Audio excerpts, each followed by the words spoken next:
बच्चों, आपकी दो प्रॉब्लम्स थी जो आपने पूछी थी मेरे से। मैं उनको सॉल्व करके दे रही हूँ बहुत इजी वे में। आप बहुत अच्छे से समझ जाएंगे। देखें, पहले प्रॉब्लम स्टार्ट करते हैं ये वाली। तो लेट अस स्टार्ट।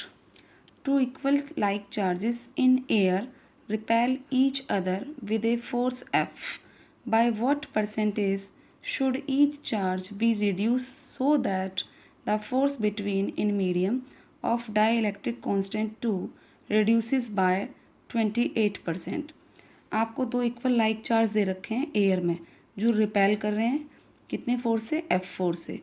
अब ये पूछा गया है क्वेश्चन में, ये पता होना चाहिए क्या गिवन है और क्या आस्क है।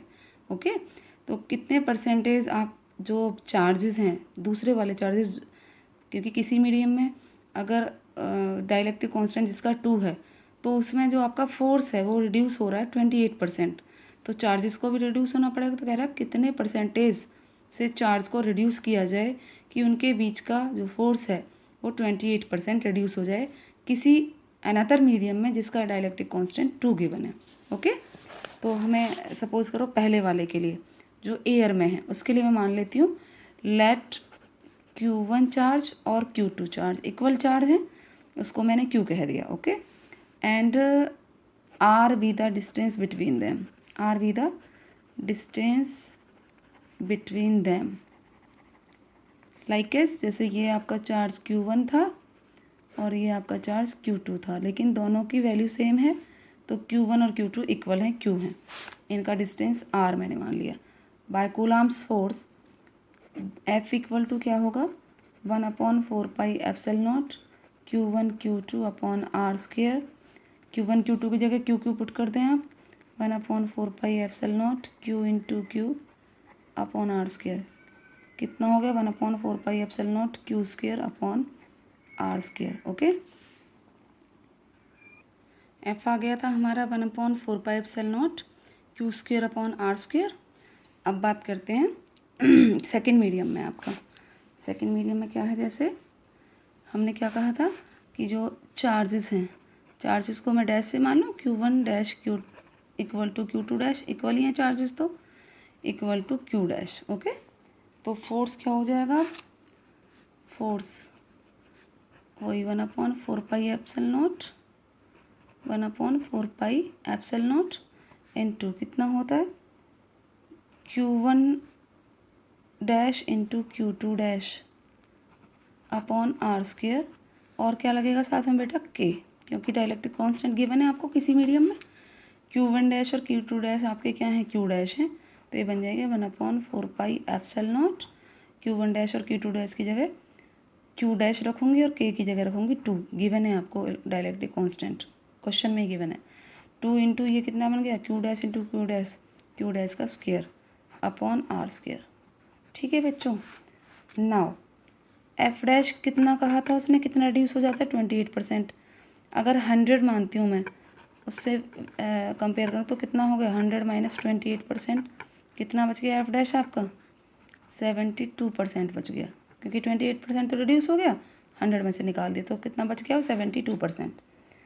Now F dash upon F भी आपने निकाला हुआ है, F डैश भी आपने निकाला हुआ है। F कितना है आपका 1/4πε0 Q2 upon R square. F dash कितना है आपका, इतना आया हुआ है 1/4πε0 2 इंटू में Q dash square upon R square. तो वैल्यू पुट करें 1/4πε0 2 इंटू Q डैश का square upon R square upon F की वैल्यू 1/4πε0 Q स्क्वेयर अपॉन में आर स्क्वेयर। क्या चीज़ कैंसिल आउट होगी बच्चों, 1/4πε0 से 1/4πε0, आर स्क्वेयर से आर स्क्वेयर, तो कितना बच गया 2Q डैश का square upon Q square. Okay, अब ये वैल्यू कितने के बराबर है, रिड्यूस फोर्स इसने कहा था ना 72% है, परसेंटेज हटा दो तो 72 अपॉन कितना बच गया 100। इतना क्लियर है। 2 से कैंसिल आउट कर दूँ इसको 36 बार, तो क्या हो गया ये Q डैश का square upon Q square equal to 36 अपॉन 100। 36 का पूरा स्क्वेयर रूट होता है और 100 का भी होता है, तो यहाँ से Q डैश अपॉन Q कितना हो गया 6/10। ऐसे सॉल्व कर सकते हैं ना, क्यू डैश अपॉन क्यू का होल स्क्वायर बराबर, ये ऐसे देखो, इसका होल स्क्वायर बराबर इतने का होल स्क्वायर से होल स्क्वायर कैंसिल आउट, तो यहाँ से आ गया मेरे पास Q dash upon Q is equal to 6/10। इतना क्लियर है। नेक्स्ट आगे क्या होगा, आगे देखें, आगे सॉल्व कर रही हूँ मैं। परसेंटेज रिडक्शन कैसे निकालेंगे आप, परसेंटेज रिडक्शन कैसे निकालते हैं आप, किस में निकाल रहे हो, चार्ज में, है ना, चार्ज में ही पूछा था आपको। तो वो निकलता है क्यू माइनस कितना हो जाएगा, Q minus Q dash upon Q, क्योंकि टोटल चार्ज क्यू था, रिडक्शन के बाद क्यू डैश था। हमेशा होता है जो भी आपका इनिशियल कम हो रहा है ना, रिड्यूस हो रहा है, तो इसका मतलब पहली वैल्यू इनिशियल वैल्यू ज़्यादा है, उसमें से रिड्यूस वैल्यू अपॉन में टोटल वैल्यू, ऐसे निकलता है, इनटू में 100। ओके, अभी आपने निकाला था Q dash upon Q is equal to 6/10। तो यहाँ से क्यू डैश की वैल्यू वो कर लेती हूँ, इसकी क्यू की टर्म में, क्यू डैश हो गया आपके पास 6/10, और इस क्यू डैश की वैल्यू आप कहाँ पुट कर दें, क्यू में पुट कर दें। देखो क्या हो जाएगी, Q minus 6/10 upon Q into 100। Solve कर दो, वैसे बहुत आसान है, सॉल्व करोगे 10Q माइनस 6Q कितना हो गया, 4Q upon 10 into Q into 100।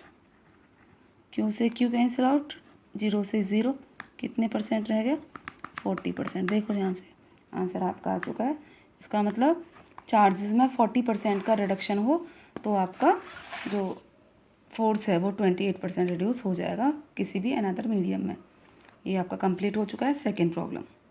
हाँ जी, आपकी second problem, A free pitch ball P of 10 gram carries a positive charge 5 into 10 to the power minus 8 coulomb.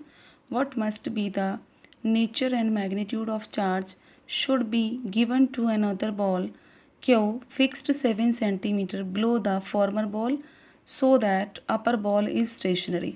Another भी पिच बॉल है भाई ये, ठीक है बच्चों। तो एक फ्री पिच बॉल है, सपोज़ करो आपने, ये सॉल्यूशन कर रही हूँ मैं, फ्री पिच बॉल P कितने ग्राम की है, मास से रखा 10 ग्राम आपको, और पॉजिटिव चार्ज है इसके ऊपर, Q1 मान लेती हूँ इसको, वो है 5 इंटू 10 की पावर माइनस 8 कूलम। इसके जस्ट सेंटर से 7 सेंटीमीटर बिलो एक और बॉल रखी हुई है, क्यू पिच बॉल, जिसका चार्ज आपको फाइंड आउट करना है कि कितना चार्ज इस पर दें जिससे कि जो आपकी पी बॉल है वो स्टेशनरी रहे, क्या रहे, स्टेशनरी। ओके, तो आपको आप बताइए, नेचर बताना पड़ेगा Q2 का कि पॉजिटिव है या नेगेटिव है, और इसका मैग्नीट्यूड कितना निकला। पी बॉल का जो वेट होगा वो डाउनवर्ड लगता है हमेशा mg, उसके जस्ट अपोजिट क्या होगा, उसका रिएक्शन से फोर्स। अब क्यू बॉल पे Q2 must be positive so that repulsive force, क्योंकि दोनों पॉजिटिव हो गई, repulsive force balance the weight of ball P के वेट को बैलेंस कर पाए, इसलिए एक ऐसा रिपल्सिव फोर्स लगेगा, और रिपल्सिव फोर्स जब होगा जब Q2 कैसा होना चाहिए, पॉजिटिव। तो नेचर पता लग गया आपको। अब आपको क्या निकालना है, मैग्नीट्यूड। आप बताओ, हमें पता है अच्छे से कि F इक्वल टू क्या होता है आपके पास, mg, है ना, कूलाम्स फोर्स से, ये दोनों कूलाम्स फोर्स लगा सकते हैं, एक तरह से ये Q1 हो गया, ये Q2 हो गया, इन दोनों के बीच का डिस्टेंस r हो गया। तो कूलाम्स फोर्स का formula 1/4πε0 Q1 Q2 upon r² equal to क्या हो गया, mg।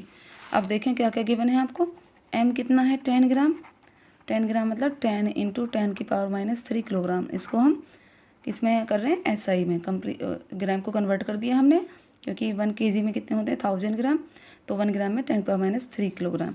ओके, आर दे रखा है आपको 7 सेंटीमीटर, उसको भी कन्वर्ट करना पड़ेगा, 7 इंटू 10 की पावर माइनस 2 मीटर। ओके, क्योंकि चार्ज आपका कूलाम में है तो फिर सारे एसआई में रहेंगे। Q1 आपका कितना है, 5 इंटू 10 की power minus 8 coulomb. Okay, put करें यहाँ पे 1/4πε0, Q1 की जगह कितना करें 5 इंटू 10⁻⁸ इंटू Q2 हमें फाइंड आउट करना है, उसे एज इट इज़ रख दो अपॉन में R की जगह 7 इंटू 10⁻² का whole square is equal to mass की जगह कितना रखें बच्चों 10 इंटू 10⁻³ पुट कर दिया हमने इंटू जी सबको पता है, सबने पहले से पढ़ा हुआ है, जी कितना होता है आपका 9.8। Okay, acceleration due to gravity. Now solve करो उसको क्रॉस मल्टीप्लाई करके 1/4πε0 की वैल्यू 9 इंटू 10⁻9 पुट कर दें into 5 into 10⁻8 into Q2 is equal to, ये अपॉन में है उधर चला जाके मल्टीप्लाई हो जाएगा 10 इंटू 10⁻³ इंटू 9.8 मल्टीप्लाई 7 का स्क्वायर हो गया 49 into 10⁻⁴। Easily you can solve this. Q2 find out करना है तो ये चीज़ें Q2 के मल्टीप्लाई में है वो अपॉन में चले जाएंगे, तो Q2 कितना बच गया 10⁻² हो गई क्योंकि यहाँ -3 है और +1 तो -2 बच गई इंटू 9.8 इंटू 49 इंटू 10⁻⁴। इनको और सॉल्व करना, -2 और -4 कितना हो जाएगा 6 हो जाएगा। ठीक है, अपॉन बचा आपका कितना 9 इंटू 10⁹ इंटू 5 इंटू 10⁻⁸।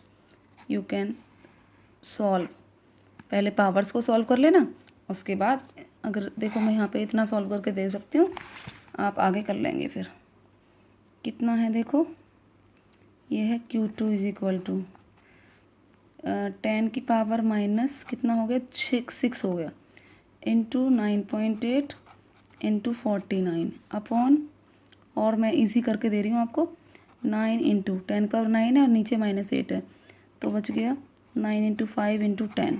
ओके, तो अब तो सॉल्व हो जाएगा आसानी से। Q2 की वैल्यू जो भी आएगी कूलाम में निकल आएगी, कूलाम में आप फाइंड आउट कर लेंगे। This is your answer. 2 problem मैंने सॉल्व कर दी हैं आपकी। ये आपकी पिच बॉल वाला था, इससे पहले कूलाम्स फोर्स पर था। ओके बेटा।